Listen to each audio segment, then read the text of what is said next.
Welcome to the first in a series of editor tutorials that I'm going to give showing the basics of the ARMA 3 editor and how to start populating the map and subsequently building missions within ARMA 3.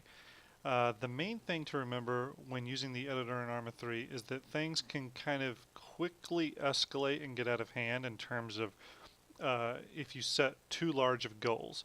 So when learning the editor, I think it's a good thing to start small and learn the very basics and slowly add extra features, extra units, extra scripted events to your mission. The ARMA 3 editor is very powerful. It encompasses all of the Jawbreaker add-on group, add-on pack, so you'll see a lot of that in the editor.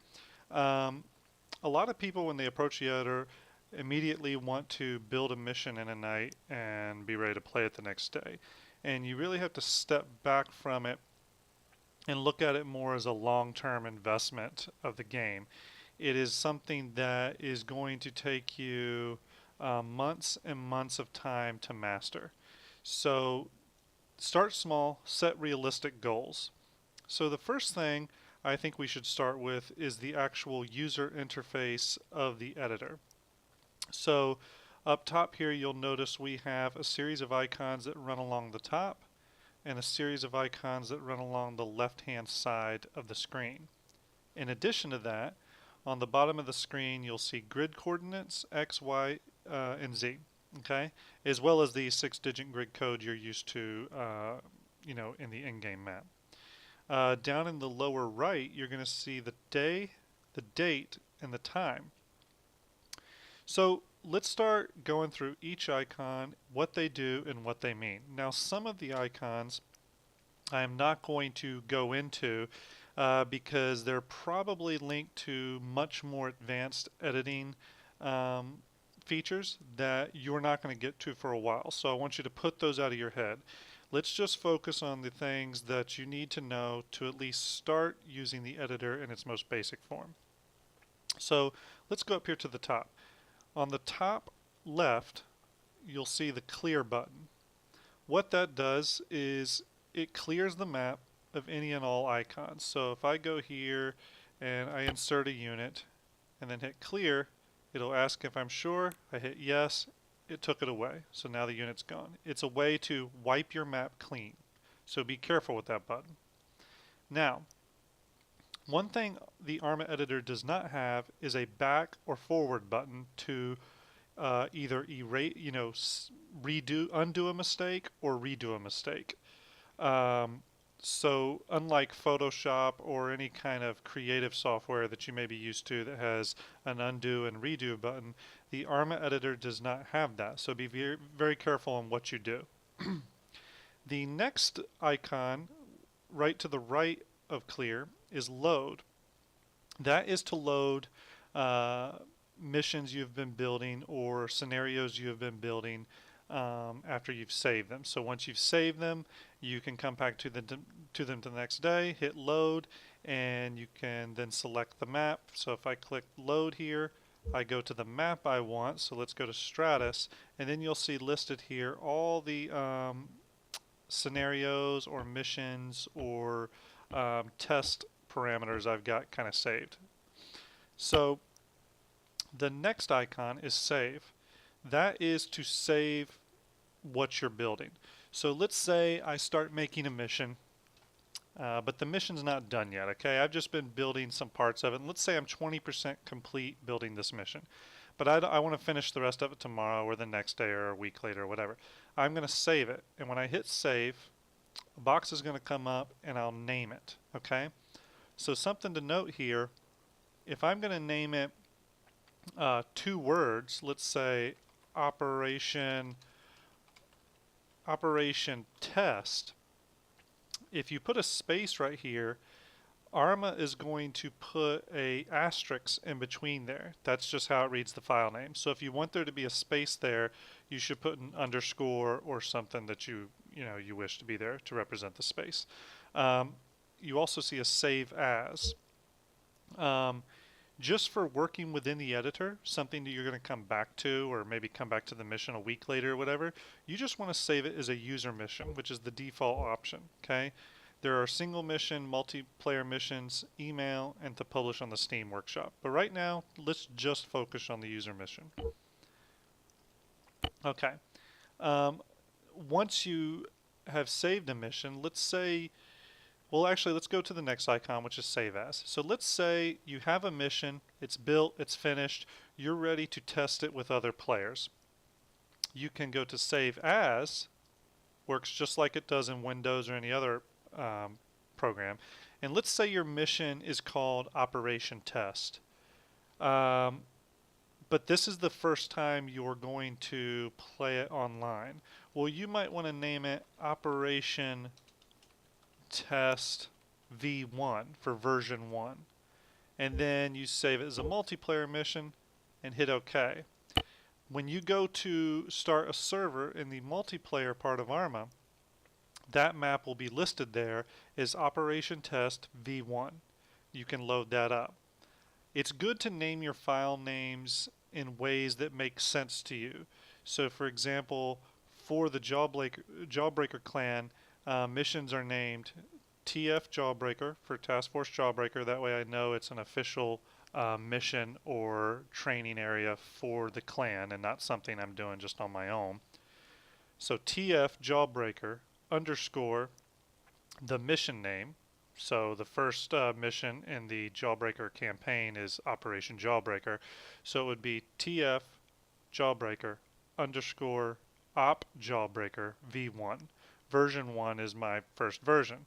Now let's say we play it online and some changes need to be made to the mission. Let's say a couple things don't work properly. I may save it then as version 2 and then version 3.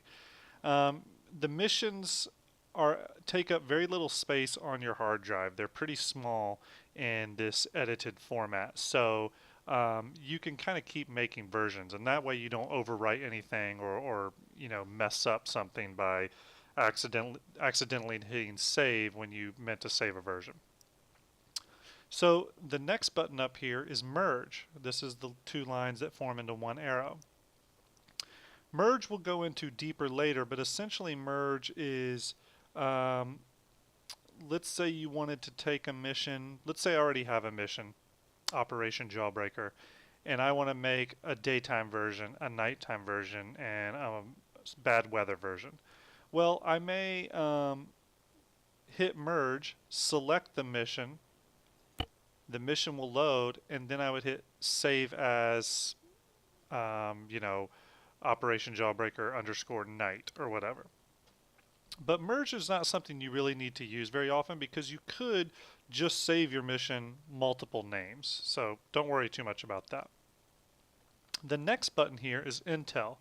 Now Intel are attributes to the mission or scenario or whatever you're building that are kind of global. So if I click on here, you're going to see a couple things. You're going to see a name and a description. These will come up when your mission loads. You have the date. This date is pretty accurate in terms of the moon. So for example, if you set this date as July 6, 2035, and you set the time for 2 in the morning and hit OK, it would be pitch black dark. But if you went July 11th, 2011 at 2 a.m. and hit OK, you would have a nighttime scenario with a full moon, and it would actually be a pretty bright night mission because the full moon was so bright on this night. The reason July 11, 2011 works is because that was the time for the full moon in this area of the world, which is where Stratus is at, which is in the Mediterranean. So, like I said, you get the date here, so you can go by year all the way up to 2050, all the way back to 1982. Over here you get the time, 0 to 2300. You have whether it was, you can choose overcast, how much cloud coverage you're going to have at the start of the mission, and the forecasted. So what comes up later. So for example, if you wanted it to start nice and sunny, you would drag the overcast all the way over here, clear skies. But let's say over the course of the mission you wanted a lot of clouds to roll in, you would jack up the overcast in the forecasted section. You have the options for fog. Again, works the same way with start and forecasted. You can also control rain, lightning, waves, wind, wind strength, and the random occurrence of gusts and what direction those gusts are going in. Now this plays a big factor when you get into advanced ballistics and bullet drop and stuff for snipers at long distances. You'll notice here that a lot of these attributes are set to auto. That's because the game is going to kind of configure them for the most optimal running method, but to make the game run smooth. But you can change them. You just click on here where it says auto, and you'll notice I'm on rain now. Click auto. Now I can turn the rain up to whatever I want. But you'll notice when I did that, it set the overcast to 50%. See, if I drag this down, the rain goes back to auto. The reason that happens is that if you want a lot of rain, because of the way the ARMA weather system works, if you want a lot of rain, you're forced to have an overcast sky. Okay. Same thing with lightning. Lightning, because of the way the graphics work in ARMA, needs even more overcast. So when I turn lightning on manual, you'll notice overcast jump to 85. Works that way throughout. Now going all the way down here to time of changes, that is how fast you want the weather changes to occur from start to forecasted. So let's say your mission was going to last 2 hours and you wanted to go from, let's say, you wanted to start when the sun was down, so it starts dark. You want the sun to rise over the course of the 2 hours, and you want it to go from clear skies to rainy. Well, what you would do is you would, in time of changes, you would set this to, you'll see the numbers over here going up, you'd set it to about 2 hours. You would then set this to clear skies at the beginning and stormy clouds later on. You would also go here into time and you would go to sunrise, let's say maybe 5 o'clock in the morning is when right before the sun comes up. So all that means is in the 2 hours that this is set on right here, the changes will take place. So time will go from 5 to 6 to 7, so the sun will rise. We'll go from clear skies to heavy forecasted overcast. We'll go from, let's say, almost no fog to forecasted heavy fog. That's how that works. The very last option here is a global option as well, and it says independents are friendly to. Now what that means is this concerns the independent faction within ARMA. There are 4 factions within ARMA: Blue 4, Op 4, Independent, and Civilian. Okay? That's all the factions you can have. So the independent faction is sometimes considered the guerrilla faction or a third-party faction. So they can be friendly to nobody, meaning they will fight Blue 4 and Op 4 assets. They will fly. You can have them friendly to Blue 4, which means they are allies of Blue 4 and will not fight or attack them. You can have them friendly to Op 4, which means they will side and ally with Op 4.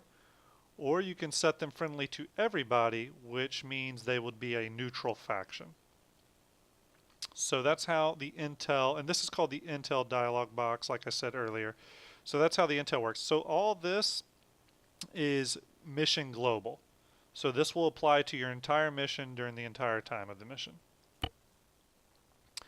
The next 2 icons, actually the next 3 icons, are advanced editing icons that you don't need to worry about at this stage. That's the debug console, the functions viewer, and the config viewer. These 3 options are used when you're doing very advanced editing of missions, but 9 times out of 10 you don't need to use them to have to build a successful and fun mission. Most of the Jawbreaker clan missions never used any of these. Now, as you get better using these three options, your missions will be more bug-free, have less weird occurrences of things happening, but these aren't necessary. So we're going to skip these three for now. The next icon is the textures icon, and this just toggles between the topographical vector map to the textures map. Now this can be handy for several reasons. So let's say I zoom down here. Right now, this Stratus Air Base, I can tell this is a road, I can tell there's buildings here, but let's say I wanted to park some cars over here. Well, I don't know if I'm parking them in grass or on dirt or whatever, so you turn your textures on, and you can kind of see right now that there's a patch of dirt here that we couldn't see before, so maybe naturally that's where we would park some vehicles, or maybe you would put another building on this plot of land. The textures on allow you to see runways in case you want to park an aircraft or helicopter on there. If you turn textures off, those disappear. The next icon is called IDs. When you click IDs on and off, you will get additional information on the map. We're going to skip this for now because again it's in another advanced editing thing. Now the next icon here is choose editor's layout. If I click this, I can choose between the streamlined, which is essentially the ARMA 3 editor, or go to the traditional editor, which is very reminiscent of how the editor was in ARMA 2. A lot of people like that editor in terms of its GUI layout, its user interface layout, so they give you that option. We're going to stick with streamlined for now because it is the default ARMA 3 layout. Now, the next icon here is something you definitely don't want to worry about until you have built, tested, and played your mission many times and it's ready for public release. When it's ready for public release, you can then publish to the Steam Workshop. That allows other people to play the mission and download the mission on their own. So that is the top options bar. Hopefully all that made sense. What we're going to really focus on right now, though, is the load, save, and save as button. And more importantly for this first step, we're going to focus mostly, the next maybe 2 or 3 lessons, we're going to focus mainly on just the load and save buttons. So those two right there are the only ones you really need to concern yourself with at the moment. So let's start going down the left-hand side column and what those icons mean. The first one is unit, okay? This is represented by a single human silhouette icon. Now, the unit icon is if you want to put anything on the map. That may be a soldier, a vehicle, a building, an ammo box, pretty much anything you can think of. To give you an example, when I click on unit up here and then double click on the map, this insert unit dialog box pops up with a ton of options. Now some of this stuff is more advanced, but we're going to kind of go over what everything means. Insert unit means you are going to insert a unit on the map. Pretty straightforward. The first thing you're going to do is choose your side, which we discussed earlier. That can be either blue for, op for, independent, civilian, or ambient life. Disregard ambient life for right now though. Let's just focus on these 4. Op 4 is traditionally NATO, US, Western Allies, those forces. Op 4 is your CSAT, Iranian, typically Middle Eastern insurgent type forces, or say even large, Axis type military groups, so everything from Russians to Germans or whatever. So the next group would be the independent, which are typically the guerrilla faction. They tend to have less advanced military gear. The civilian faction, which is non-hostile to all the other groups, and then ambient light, but we'll come back to that. So let's stay on blue 4. That's the side. That's like saying the Western Allies, okay? The faction, which in default ARMA, in vanilla armor, I think you just have NATO. But because Task Force Jawbreaker, the Jawbreaker clan has so many add-ons, you're going to see some more options here. So if I click under faction, you're going to see NATO, FIA, US SOCOM Navy SEAL, Special Support, Delta Force, 75th Rangers, UN Security Forces, and US Army. Okay, so we're going to stick with NATO. NATO is the subgroup. All these groups are a part of Blue 4. For example, if I went to let's see, not independent. If I go to Op 4, you'll see groups within there: CSAT, Eastern Europe Rebels, Middle Eastern Tribal, Islamic State, Russian Spetsnaz, etc. So let's go back to Blue 4. Let's stay on NATO. Then we go to class, which is your third option.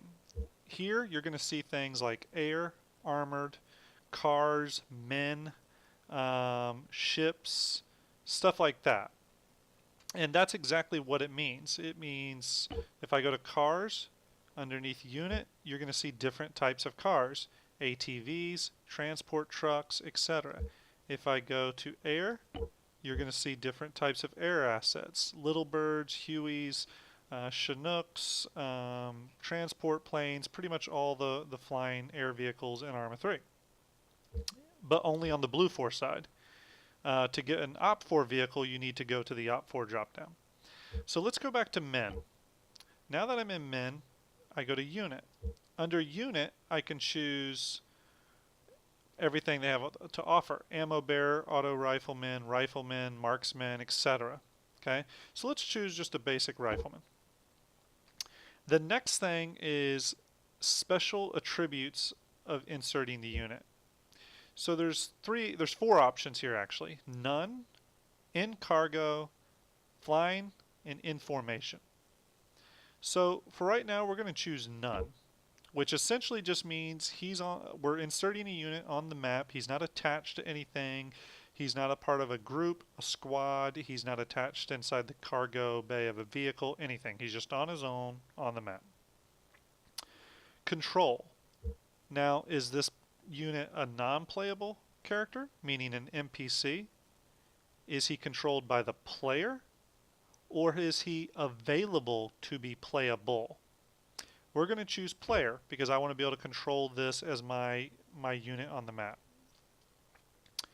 Vehicle lock. You can actually, if you're setting down a vehicle, you can choose whether it's locked or unlocked, etc. Generally, you leave this on default. Next, you choose the rank of this unit. You're going to choose the rank of this rifleman. So is he a private, corporal, sergeant, lieutenant? Where this really plays a role, besides just the obvious, is within an NPC squad. We'll get to that in a minute. And then info age. This is an advanced feature. We'll come back to that at a later time. Azimuth is represented here with this little dialog box, or you can type it in. If I was to choose 90, you'll see this small arrow go over 90 degrees. So it just went over. Or you can click here and just manually do it. That's going to be the direction your unit is facing. Elevation is how high you want your unit to be. And it's in meters. So I could make my unit spawn 1 meter high, or 20 meters high, or 5,000 meters high. Now remember, if you spawn your unit in, let's say 3 meters high, and then preview the mission, he's going to spawn 3 meters in the air and fall. When he falls 3 meters to the ground, he's probably going to get injured and or killed, and you'll be dead before the mission even gets going. So generally, you're going to want to spawn at an elevation of 0, unless you're specifically putting a unit on the roof of a building or some other scenario like that.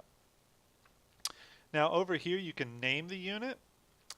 One of the reasons you may want to name the unit is for more advanced editing requirements involving triggers, which we'll get into in a little bit. Same with initialization.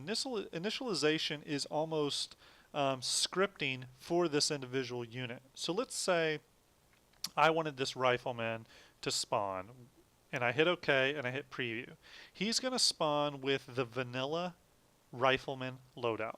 So he's going to have a rifle, a couple mags of ammo, a sidearm, a backpack with probably a first aid kit, and a few other items, a watch, a compass, a radio, a uniform, helmet, night vision goggles, etc.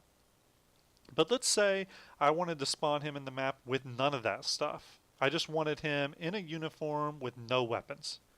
Well, inside this initialization is where you would type the scripts needed to remove all those items upon him spawning into the map. And a lot of the stuff you can find online. It's very specific in the way you type it. It's don't use this as an example, but it's something along the line of this: remove all weapon. Let's see, weapons. If I can spell here, weapons. And then this would remove all of the unit's weapons upon spawning. So description, again, another advanced thing we'll get to later. I myself rarely use it. You can adjust the unit's skill. If it's a player controlled character, this doesn't matter.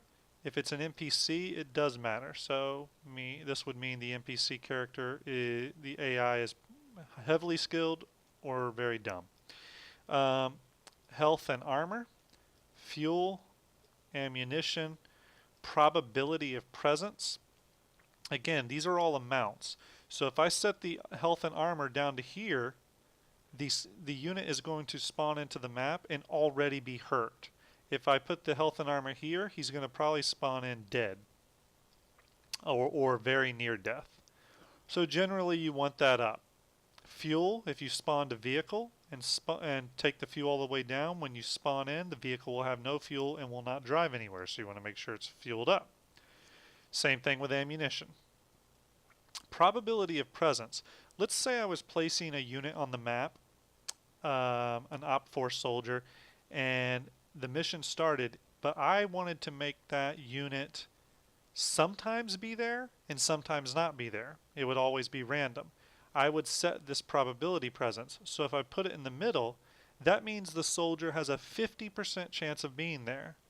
If I went all the way down here, that means he has a 10% chance of being there. If I go all the way up, it means a 100% chance. He'll always be there. Condition of presence, you always want to leave that on true. Placement radius, let's say I want to place a unit down the end of a runway, but I don't want to ever know his exact spawn location. I may want to put in here 100. That will mean that he's going to spawn within a 100 meter radius of where I insert the unit. That way, whenever I'm doing the mission, the soldier's always in kind of a random place. That makes your missions a little bit more dynamic so that the mission creator doesn't know where all the bad guys are at. And you can really create a lot of random scenarios by making your placement radius high, so 200, and your probability of presence 50-50. That way, you don't know if the guy's going to be there, and even if he is there, you don't know where he's going to be at. So again, that adds randomness. So for the sake of demonstration, we're going to set this to placement radius of 0, which means he's going to spawn exactly where I put him. The control is still set on player, which means I'm going to control him, and we're going to hit OK. So you'll notice a blue marker down here has appeared on the map with a red dashed ring around him.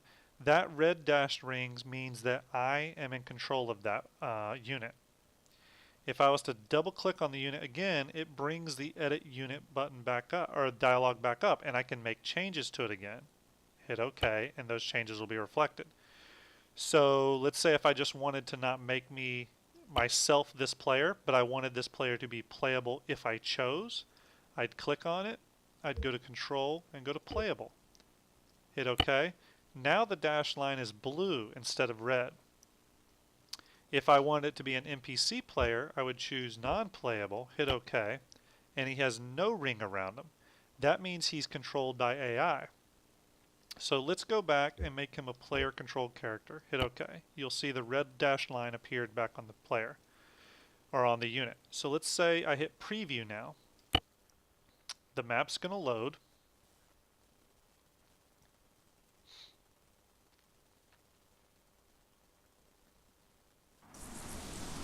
And there's my soldier, right where I placed him. Okay? Fire, have full control over him, just like you normally would. Now there's nothing else on the map, no other units. So I'm going to press escape and go to abort. That takes me, it says attempting to abort the mission, say yes. That takes me back to the editor. Now, that's because I placed him here. Let's say I moved my rifleman over to this hangar right here. If I put the cursor right in the middle of this building, you'll see a dialog comes up that says tent hangar. If you hover over a lot of things, it'll say what it is. So solar transformer, military cargo house, tent hangar, etc. If I put my soldier inside this tent hangar and hit preview, he should preview inside the tent hangar.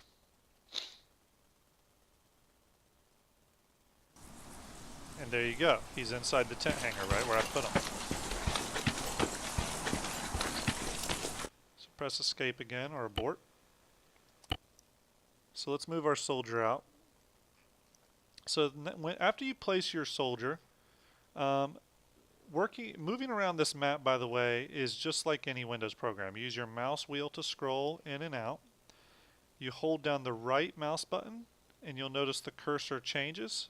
Let me zoom in here so you can see it. See how it changes?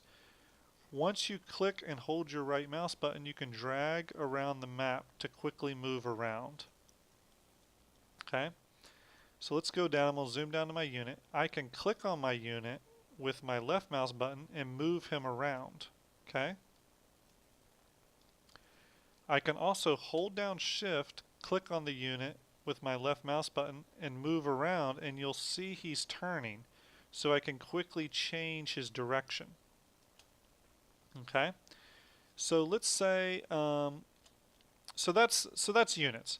The way that works too, you can hold your mouse cursor over a unit and hit delete, and it will delete it off. So now there's no playable unit on the map.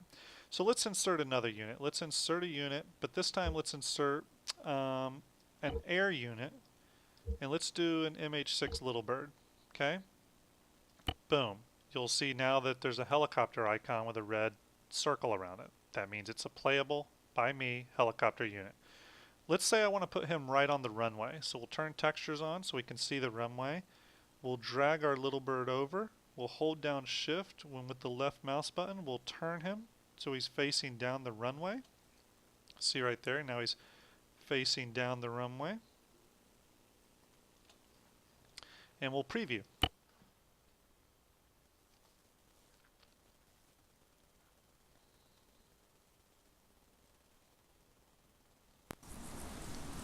And there I am. I'm a helicopter unit sitting on the end of the runway right where we placed us. I can then fly with no problem.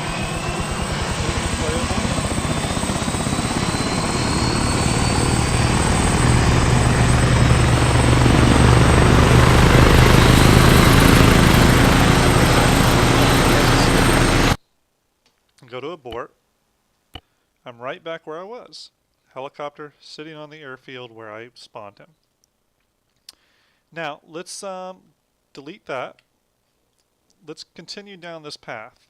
Now we're not going to get to all these icons in this first video, but that's okay because you don't need to worry about all of them. What we're going to do is focus on the first 4 icons. Okay? Actually, the first 4 icons. Now, the next icon is a group of those unit icons. So this is called a group. So if you click there and click on the map, an insert group box is going to come up. Now you'll notice this does not say insert unit, it says insert group. So this allows you to place a squad or fire team or larger in one button click, and it also links them up in terms of a squad leader. So let's go to Blue 4 and let's choose a faction. It's just like the unit, so let's choose NATO.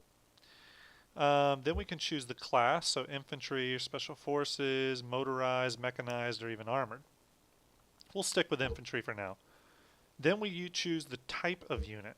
So is it a rifle team, a weapons squad, a sniper team, recon team, etc. We're going to choose a rifle squad for right now. Over here it says what units are in the group. So it's 1 times ammo bearer, 1 times assistant auto rifleman, 2 time auto rifleman, etc. Again, you can choose its azimuth, so we'll have it pointing south, and hit OK. You'll see it says no player was selected. That means I have not chosen a role for myself. Okay, so we're going to do that in just a minute. So I'm going to zoom in here. So you'll see that we have a squad leader, an auto rifleman, an assistant rifleman, all the units it said that we would have. Now you'll notice that everyone, let me move some of the units here. Now if I move some of these units around just by clicking back on this unit interface top button and then clicking on the units and dragging them around, you'll notice that they're all connected by a little line to the squad leader. Now the reason is, if you double click on one of these units, you'll notice his rank. Right now this guy's a corporal. This guy's a private. This guy's a private. This guy's a corporal. What that means is it means the squad leader has the highest rank within this group. Okay? So they're all following his commands. He's team leader. So they're all linked to him. So if I double click on him, he's a sergeant. He's the highest ranking member of this unit. Now if I clicked on this auto rifleman, and let's say I wanted him to be the squad leader, I would click on him and I would set him at a rank above sergeant, so let's say lieutenant, and when I hit OK, you're going to see all the lines that were going to the squad leader switch to the auto rifleman. So you'll see now they're no longer going to the squad leader, they're going to the auto rifleman. If I double clicked on him again, set him back down to corporal, boom, they all go back to the squad leader again. So that's how that works. Now, you'll also notice that I can't preview the mission. The reason I can't preview the mission is I haven't chosen a role for myself. Now, I could click on any of these guys and set it to player, but for the purposes of the demo, I'm going to actually go up to unit, set a new unit. I'll just set myself as an auto rifleman and set as player and hit OK. So here I am. There's my red ring. Now the game automatically attached me to this unit because this is a blue 4 unit. It attached me to it by putting the line there. To make myself not part of that unit, I just go to the group icon up here at the left and I click on the rifleman and drag away. So I click, I drag a line over here, and boom, it breaks the connection. So now my soldier is not connected to this group. Another user interface thing is you can click on a unit and then move that unit around, or you can click on the map, hold, draw a box, which will highlight all of them and then move them all around. With them all highlighted, you can also hold shift, click, and rotate the entire group around. So now that I've spawned a unit and I've spawned the player, let's preview this. Now when we spawn in, I should be standing there facing a squad of blue 4 soldiers. So there we go. There's the squad I placed down. You'll notice they're in V formation, just how they should be, and they're facing my direction, which is how we set them. So I'm going to go to abort and go to yes. Now, let's say you wanted to make this squad move over to this hangar. So we're going to go not to this icon here, which is trigger. This third icon with the little flag is called a trigger. We're going to go to the feet icon next, okay? This is essentially setting waypoints. Now to set a waypoint, you're going to want your waypoint to be on your top ranking member of a squad. Now if you only had one soldier here, you would just click on the soldier and create waypoints. Since there's a squad here, we click on the squad leader and set our waypoint. So we're going to set a waypoint here. First, make sure you're selected onto the squad leader. He'll be highlighted in a darker blue. Then come over here, set a waypoint. You'll see it says insert waypoint. Now, there's a lot of stuff here, and we're not going to go through everything. We're just going to go through the basics first, and we'll come back to more advanced waypoint features. We're going to leave it on move. There's all kinds of instructions for them to do, options, but we're going to keep it as move because we want them to move from waypoint to waypoint. Combat mode, which means hold fire, never fire, open fire, all that stuff. Formation, so you can choose which formation they're going to move in, file, diamond, V, echelon.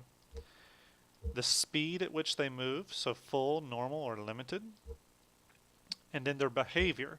Are they going to be careless? Are they safe? Are they aware of a threat? Are they in combat mode, or are they using stealth? So we're going to just leave it on no change for now, which I think defaults to aware. So again, there's a lot of other script things that you can do here, but we're not going to worry about that right now. We're just going to hit OK, and you'll notice that that made a line over here with a waypoint. And if I hover over this waypoint, it says move because it's a move waypoint. So from here, I click another one. I'm going to set another move waypoint. You see how the chain is building all the way to the tent hanger. So essentially what we've done is we've told this group of soldiers to move here, then here, then here. Now what we're going to do is have them come over here and then run back here and then run in. So they'll do like a little S pattern. So what we're going to do is spawn in, and you're going to immediately see them run from here to here to here.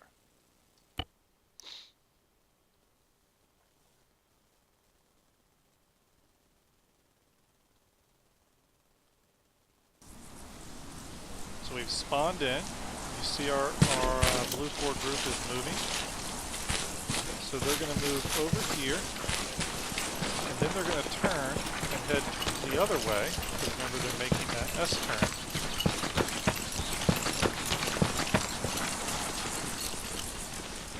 And once they get down there a little bit, they're going to turn again and head to this hangar over here.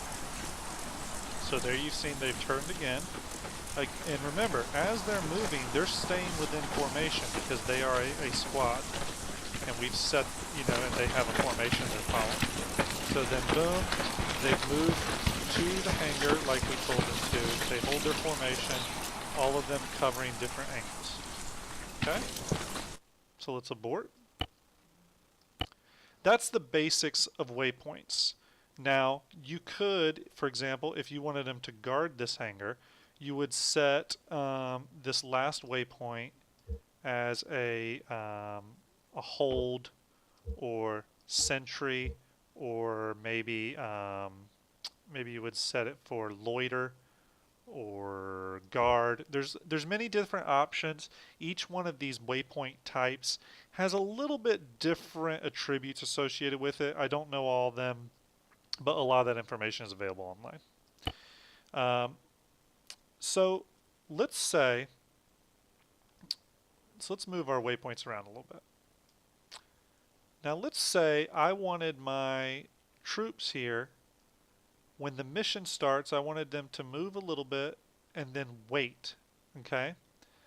I wanted them to wait and not move to this waypoint and then to the hangar. I wanted them to wait until I got near them before they moved. That involves this next icon, which is trigger. A trigger is just what it sounds like. You're essentially setting up a trigger to activate something to happen. Now this can be many different things. It can be a mission objective. It can be a successful message that pops up on screen saying good job. It can be a trigger to tell this unit to move to the next waypoint, whatever. So we're going to insert a trigger, and we're going to make it an ellipse, and we're going to make it let's say 20 by 20, so 20 meters by 20 meters. Skip some of this information. Again, we're going to do an advanced video on triggers. I'm just giving you a brief overview.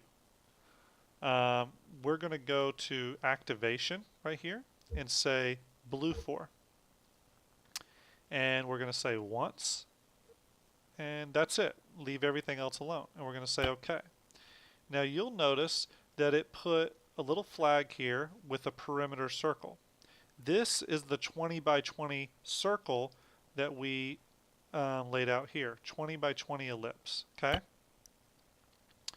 So I want these soldiers here to not move until I enter this perimeter. When I enter this perimeter, they'll be triggered to then move to their waypoints and onto the hangar. So how you do that is we essentially want this unit to not move to this waypoint until I move inside this circle. Okay? So what we're going to do here is grab this. We need to link this waypoint to this trigger. We need to let this waypoint know that it's not going to become active for this unit until this trigger is triggered. So we want to link them. And that's done with this little chain icon, which is the next icon down under waypoint. It's represented by 2 chains. So we're going to grab that. I'm going to click on the waypoint, drag a line, this little lasso, to the flag and connect them.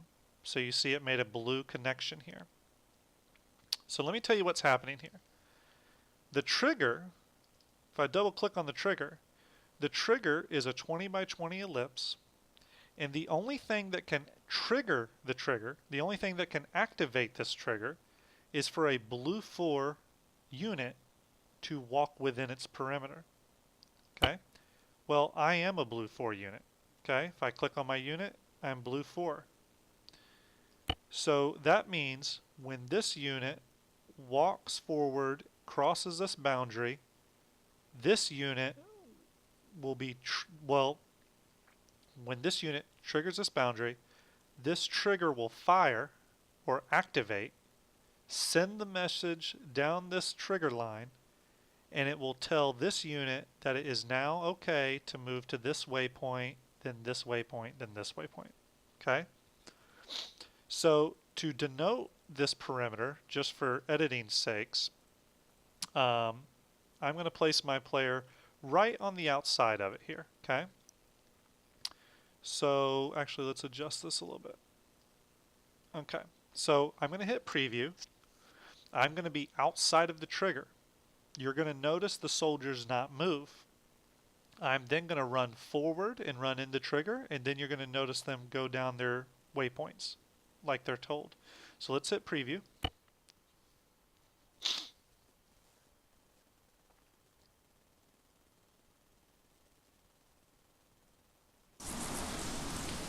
So there's our soldiers. Now you notice they're kind of meandering around, but they're really staying still. Okay? So let's run forward. I've now run in the trigger. The trigger is invisible, but you notice I've run in the trigger, so now the soldiers have been, their waypoint has been activated, so they're now running to their waypoint. They're going to hang a left-hand turn here in a second. There they go. And then they're going to make their way to the hangar. And that's because my soldier walked past the invisible trigger line and activated the trigger. Now, why is the trigger invisible? Well, let's say you had an enemy unit over there by that tower, but I didn't want them to start patrolling the airfield until Blue 4 crossed this line right here. Well, you want the trigger to be invisible because when the players cross that line, you don't want them to know they've crossed it. want it to be an immersive experience. So let's abort back out. So I've just given you a very, very basic overview of these first 5 icons: unit, group, trigger, waypoint, and link. These 5 things are very, very powerful. 80% of your mission is going to be built with these 5 things. The rest of it, let's go down and I'll tell you what it is, but we won't go into depth on it. The next one is markers, and the long story short of that is you can actually set markers very quickly down with name,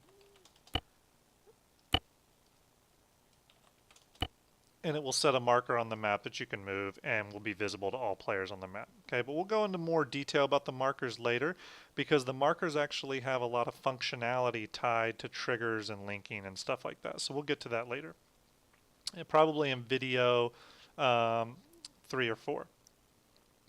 The next thing is modules. That's denoted, so the markers is denoted by an icon that's a circle with an X through it. The next icon is 3 cubes. That is modules. When you click there and double click on the map, you can actually set down editing modules. I'm not going to go into any of this, but what this essentially is very powerful editing frameworks that work within the mission. It can be something simple like multiplayer respawn positions, which is more of a game logic thing, to it can be something environmental. Maybe you want the mission to skip time when a certain trigger happens. Maybe the mission skips 5 hours ahead. It's stuff like that. This gets a very powerful and very in-depth. Now the next 4 icons down here are mission, intro, outro win, and outro lose. This is stuff you want to happen during a mission. This is what you want to play during the intro to a mission. So say it's maybe a movie or a scenario or something. What you want to happen if the mission ends, and what you want to happen if the mission loses. So let's not worry about this right now, because you don't need to work with these at all to build a successful mission. So essentially what we've done here is we set down a unit, we set down a trigger, an AI controlled squad with waypoints that it follows. It doesn't go and follow these waypoints until this trigger has been activated by a blue 4 soldier, me, like you saw in the example. So in our next video, we're going to pick up from here and go more in depth on units. So next video will be all about inserting units and just general unit placement in the map. So to pick up on this next time, we're actually going to save this so that we can load it back up in our next mission and continue right from where we left off. So we're going to go to save, and we're going to call this tutorial V1. Well, actually, we'll call it editor tutorial V1. And we're going to save it as a user mission. So we're going to hit save. You'll see up here at the very top now it says editor tutorial V1. Now if I exit out of the editor, I'm going to go back to the ARMA main menu.